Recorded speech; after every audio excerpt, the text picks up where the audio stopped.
အားလုံးပဲမင်္ဂလာပါကျွန်တော်နာမည်ကမောင်လင်းပူဖြစ်ပါတယ်အခုမှဗီဒီယို no fan နဲ့အရင်တော့ TikTok မှာအရင်ကြီးကြည့်ရမလားရှူပိုင်းတွေပါညာလုပ်ခဲ့ပြီးတော့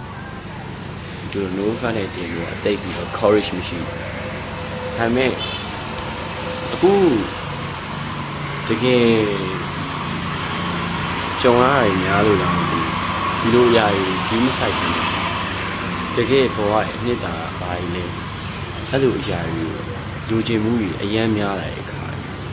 အဲ့လိုအရာတွေငါဘယ်လိုမျိုးရယူရမလဲဆိုပြီးတော့ကျွန်တော်အရွယ်နဲ့ရယူနေတဲ့ကောင်တွေကျွန်တော်အရွယ်နဲ့လိုက်စားနေတဲ့ကောင်တွေအများကြီးကိုကျွန်တော်တွေ့ရတယ်ဟုတ်လူချင်းတာပေါ့ဒီကောင်လည်းပဲတကယ်အဲ့လိုအရာတွေမလိုချင်မဲနေပါမဟုတ်ဘူးလားအဲ့တော့ကျွန်တော်ပြောမယ်ဒါကကျွန်တော်အခုကျွန်တော်ဆုံးဖြတ်ချက်ချတာဖြစ်တယ်ကျွန်တော် grade 12တက်နေတဲ့အကြောင်းသားတယောက်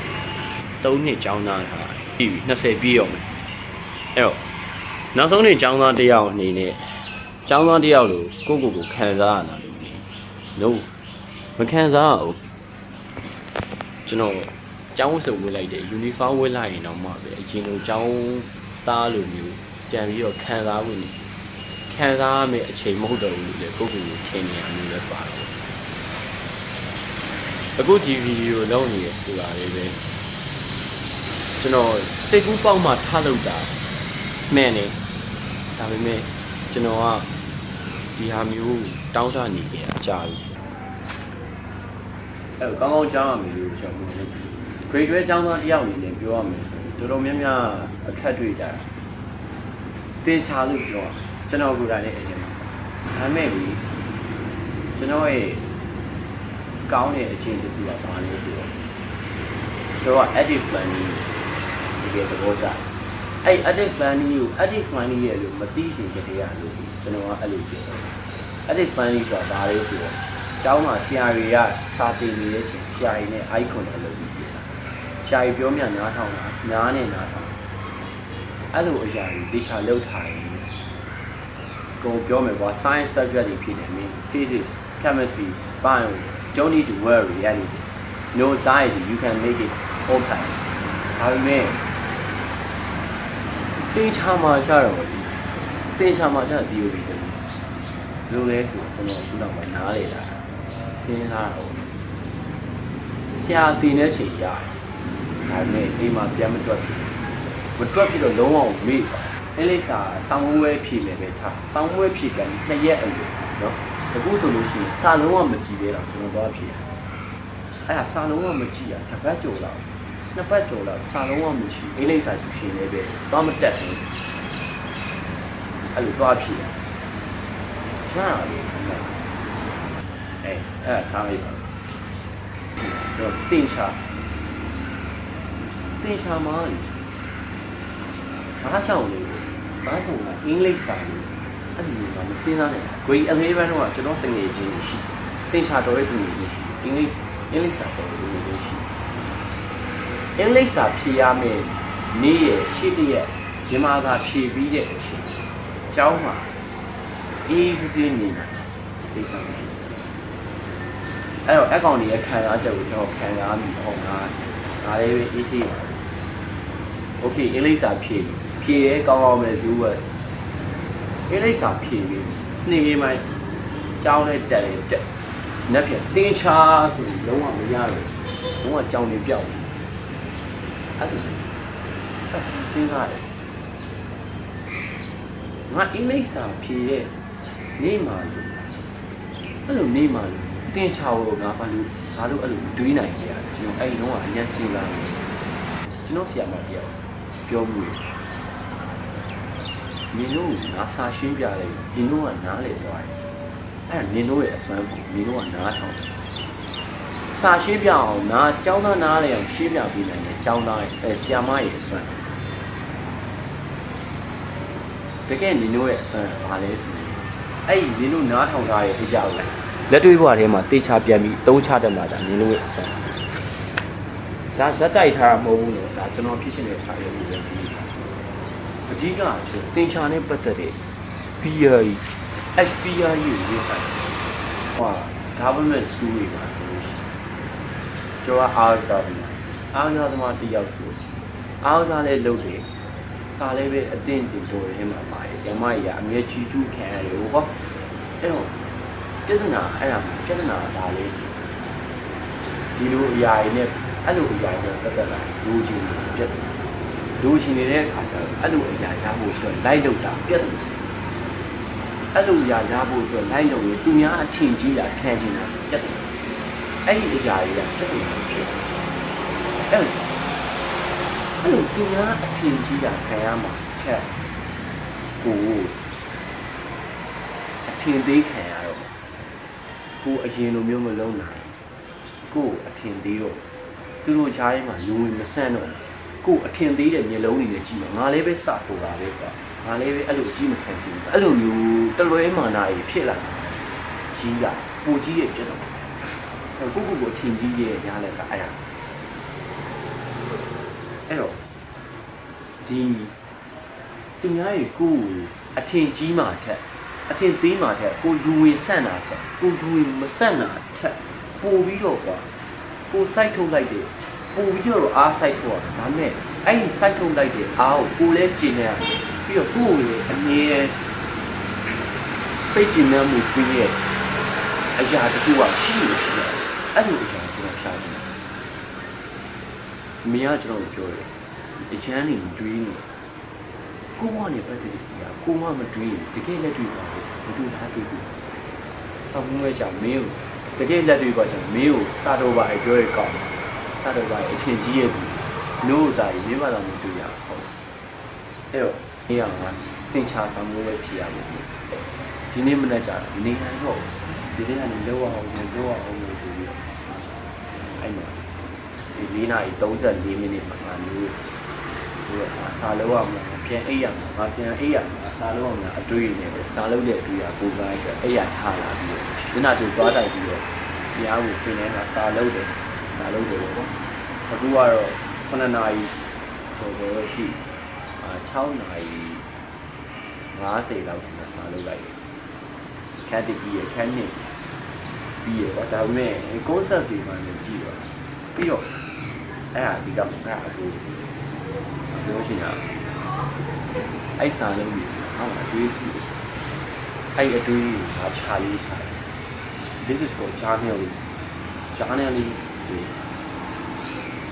လေးကိုငါ mind map ပြီးပေါင်းလိုက်ဒီမှာဖြစ်ချင်တယ်ကြားတယ် The secret file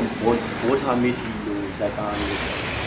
အဲ့လိုမျိုးသူ့လိုမျိုးနောက်ထပ်အသက်50ကျော်မှာကိုယ့်ရဲ့ရည်ရွယ်ချက်ကြီးကိုရှာတွေ့ရမျိုးကိုယ့်ရဲ့ရည်ရွယ်ချက်ကိုတွေ့ရတာကြီးအဲ့လိုရုံးခန်းထဲမှာချင်းလို့ထိုင်ပြီး boss တိုင်းတော့လောက်လို့ငါတို့ဖြစ်ချင်အဲ့တော့ငါတလေးရချလိုက်တယ်စာရေးဘာဖြစ်ချင်လဲငါဒီသင်္ချာနဲ့ပတ်သက်တဲ့အကြောင်းအရာကြီးငါကြော်လာတယ်အဲ့တော့ငါစာသင်္ချာမှာငါလုံးဝမတော်ဘူးအဲ့ဒီလုံးဝမတော်တဲ့ကောင်အခုစာမွေးအစစ်ကြီးဖြစ်6 လ duration ကျန်နေတဲ့ကောင်ငါဘယ်လိုကြိုးစားလဲငါဘယ်လိုသင်္ချာနဲ့ချင်းကပ်ငါအဲ့ဘာသာကိုကြားဖို့ငါဘယ်လိုချင်းကပ်အဲ့လိုချက်စနေကြီးဝေးနော်ကျန်းစာဖြစ်ဒါမျိုးဒါမှမဟုတ်ဝေးမှဝေးပြီးတော့ငါကူတင်ချာဆောင်ဝဲသွားပြန်ဒီတော့စတင်ပါတင်ချာဆောင်ဝဲဒုတိယဖြီလေးကြောက်အဲ့တော့ကြောက်မယ်ငါကြောက်ဘာဖြစ်လို့ဒီအရာကြီးမှာစူဝယ် anxiety ထားနေကြောက်မှာဆာမမလုပ်တာကြောက်မှာပေါ့အဲ့လိုကြောက်ပြီးရတယ်လုံးဝငါ့ရဲ့ downfall ငါအဲ့လိုမျိုးငါအရင်စမ်းတယ် grade 10 11ဒီလိုမင်းရဲ့အဆင့်ဝဘုတ်တက်တွေကအဆင့်ကိုအရင်ကြီးစိုက်တာဆိုတော့ဒီကျောင်းသားတွေလူတွေရဲ့စိတ်ဓာတ်တွေအဲ့ဒီကစမ်းတတ်တယ်အဲ့တော့ဘူးတစ်ခေါက်မှာငါဆက်ပြီးစမ်းတတ်လို့ဒီဗီဒီယိုအမေကြီးအမေကိုကျွန်တော်တောင်းတယ်အားလုံးအမေကအကျွန်တော်အရင်ဖြစ်စီ ကျောင်းသားစိတ်မရှိဘူးကျောင်းသားကျောင်းဆောင်လို့ဒီနေ့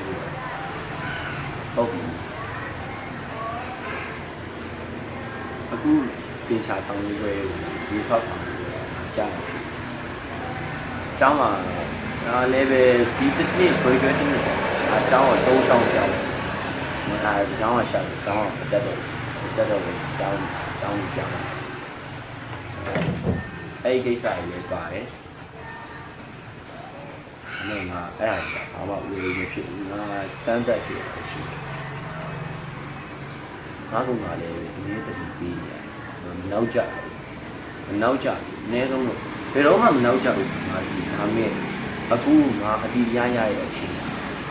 နောက်ကြအဲ့တော့ဒီတေချာဆောင်ဝဲမှာကြာမယ်ကြာပြီးသွားရင်ငါအဲ့ဒူရီငါ့ကိုအထင်တည့်ရဲ့မျိုးလုံးနဲ့ကြည့်ပြီဆိုကြည့်ခံဒါမှဒီ anxiety တွေမှာကြော်နေအောင်လုပ်တာပြီးတော့တင်ချာကိုကြောက်တဲ့ fear ကြီးကိုပါရော့ငါအဆုံးစုံဖြစ်ပြီးတော့မိကွာစာတီနှစ်စတင်มาပြီးသူငယ်တန်းကြီးကအခုထိဆောင်းဝဲတိုင်းအောင်တခါလီတော့လေ message ကြီးကဖောက်တယ်လူကြတယ်ခိုင်လို့လေ message ကြီးကနေဖောက်တယ်မင်းကတော်ပါဆိုလို့ပြောတာမင်းတော်လို့ပြောတယ်ဒီအရာကြီးကြောက်စိတ်ကအားကြောင့်မင်းရဲ့အားသာချက်တွေပြောင်းတယ်ကြောက်စိတ်တွေကမင်းရဲ့အားနေချက်တွေအဲ့ကြောက်စိတ်တွေတော်လာပြီးတော့ဘာလို့မင်းရဲ့အားသာချက်တွေလုပ်ဖြစ်ဘာလို့လုပ်ပြနိုင်ရမှာငါစားလို့ရတယ်โอเคငါအဲ့ဒီဟာကြီးစားလို့ပြီးဆိုရင်အဲ့ဒီຢာစတင်ပြီးစားနေဆိုငါကောင်က recording တွင်းဖို့လိုမယ်ငါဒီအရာကိုပြန်ပြီးတော့မျှဝေပြီး social platform တစ်ခု okay bro corner ကိုကျွန်တော်အရင်သဘောကျသူပြောရေးခုနောက်ပိုင်းဆိုလို့ရှိရင် motivational video တိတ်ပြီးကြည့်ပြီးတော့ဒါပေမဲ့ bro corner ရဲ့စကားကြီးသူစကားကြီးကိုနားထောင်ပြီးအဲ့ဒီကအတွေးခေါ်လေးတွေကျွန်တော်ကြိုက်တယ်အဲ့တော့ဒီ recording ကိုကျွန်တော် online မှာပြန်တင်နေတော့ဒီရေခိုင်းပြီးတော့ကျွန်တော်တင်ချအောင်ဒီချင်းကတင်ချတဲ့ပတ်သက်တဲ့အရာဒီလိုလေးလာကျွန်တော်လေးလာတဲ့အရာလေးကျွန်တော်တစ်နေ့ချင်းတင်ပြအောင်တင်တော့မှာဒီဟာဘာကြောင့်တင်ရလဲဆိုတော့ကျွန်တော်ဘိုက်ရချင်လို့ကျွန်တော် view ရချင်ဟုတ်ကျွန်တော် recording လုပ်ကျွန်တော်ကို discipline ရှိတယ်ကျွန်တော်ဒါကိုလုပ်နေပါတယ်ဆိုတော့နောက်ချင်းကြားလို့ရှိချို့ရပြန်ကြည့်လိုက်ဒါမှမဟုတ်ကျွန်တော်ကိုပြန်ကြည့်အဲ့ဒါကျင်းတယ်ဒီကကျွန်တော်ရေးထားတယ်ကြားမယ်ဆိုတာသိတယ်အချားခံကိုလုံးလုံးမှာအကောင်းဆုံးမရဘူးလုံးချင်တယ်ကျွန်တော်သိထားတယ်အကောင်းဆုံးရချင်တယ်ဒီ action reaction Newton ရဲ့ဒီလောလေးတော့ action reaction တက်လောနေ Newton ရဲ့တက်လောလို့ပြောပါ action ရှိ reaction ရှိဒါပေမဲ့မင်း action ပေးတော့ reaction ပြန်ရဆိုတော့ဒီလက်ခံမင်းထိုးရင်မင်းထိုးတော့မင်းပြန်ဆောင်တယ်ဆိုတော့မှန်တယ်ဒီချားထဲမှာမင်းပေးလိုက်တဲ့အားအရာသူ့ရှိကိုလုံးဝရှောင်မသွားနိုင်ဘူး air တွေကို neglect မလုပ်ဘူးအဲ့ friction ရှိခုနက friction အားတွေကိုတက်ရောက်သွားတာရှိအဲ့ဘက်ကမင်းပြန်တက်ရောက်တာဘယ်လိုပြောရမလဲမင်းလုံးလိုက်တဲ့ရလက်ထက်ပို့ပြီးတော့နေတဲ့ရလက်ကိုသူပေးအမြဲတမ်းမင်းပေးအဲ့တော့ငါအကောင်းဆုံးလုပ်ပြီးတော့အကောင်းဆုံးရလက်တွေရခြင်းတယ်ပေါ့ဒါပေမဲ့အကောင်းဆုံးရလက်တွေရဖို့ action reaction ဘောကြမ်းဖြစ်နေတာ perfect machine ဆိုတာလေဒါလို့အလေးဆုံးမှသင်ရမရှိနေဘူးအဲ့ဒီမှာလည်းလို့ငါရဲ့ mindset အဲ့တော့ငါတို့တရားရခိုင်လုံးရောက်လုံးလို့တရားရခိုင်လုံး effort ထုတ်လို့တရားရခိုင်လုံး result မရဘူးဆိုဈာရဲမှာပျောက်ဆုံးသွားတာ person အနေငယ်ရှိတယ်ငါတို့ဘာလို့120ရခိုင်လုံးလုပ်120ရခိုင်လုံးလုပ်လို့ရှိရင်တရားရခိုင်လုံးဘာကြောင့်မရလဲအဲ့ဒီအဲ့ဘယ်လိုလုပ်ရမှာလဲဆိုတင်ချောင်းငါ့ရဲ့လက်တွေ့ဘဝနဲ့ချိတ်ဆက်မယ်သူနဲ့အမြဲချိဆက်အောင်အဲ့စာအုပ်ထဲမှာပေါ်ပြထားတဲ့အကြောင်းတွေသူ့အကြောင်းငါပို့ပြီးတော့သိအောင်ငါ online learning ငါ self study တွေမှာပြီးတော့ငါနားလေအောင်ပြီးငါ့နားလေအောင်တည်ပြီးလိုက်ဆရာကောင်းတွေနားမှာထား